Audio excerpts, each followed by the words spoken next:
Hello and welcome to the third video in a series of Grid Designer tutorials. In this video we're going to talk about the line tool and how useful it can be. If you haven't watched my first two videos on this, the playlist is in the description and I highly encourage you to watch them in order as one video builds on the last video. So the line tool, which is down here, uses the same rules that the other one does, that it has the foreground and the background color. It also will use line thickness over here. Now let me show you some of the ways I use the line tool to help fill in a pattern. If I zoom in, about that size is good. I'm going to click off the tool so that I can grab and drag down to the bottom here. Then go back to the tool. Now I've got a dark gray color selected for the foreground and I have black selected for the background. I'm going to click here and then I'm going to drag. And note I can fill out this whole section pretty quickly. Right about there looks good. And then I can go up this angle a little bit and then up to here.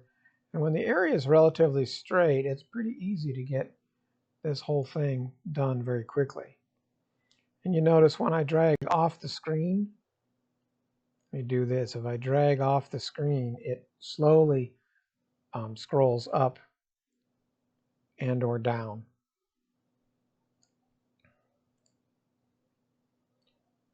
So let me draw a few more lines in here.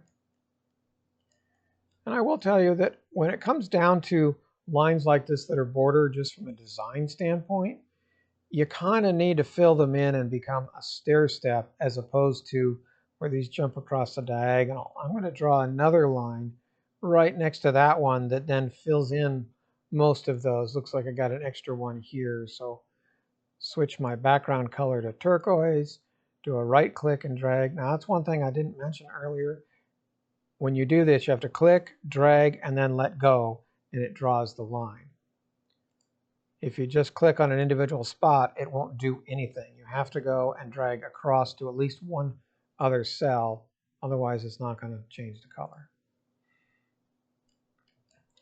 So I can quickly fill this in and make it all stair step all the way up. And of course this works with the thickness, the line thickness here. If I go up to 3, I'm going to draw a 3 wide line, no matter how I do it. And if I right click, of course I'm going to be drawing in the right click color, which is the background color. And that's it with this line tool. There's not too much else to say about it. It's pretty sweet and pretty simple. We've covered the draw tool and we've covered the line tool. Now the next video we're going to talk about is the fill tool. And we'll talk about how that works and how that can be handy in terms of changing some colors on this pattern.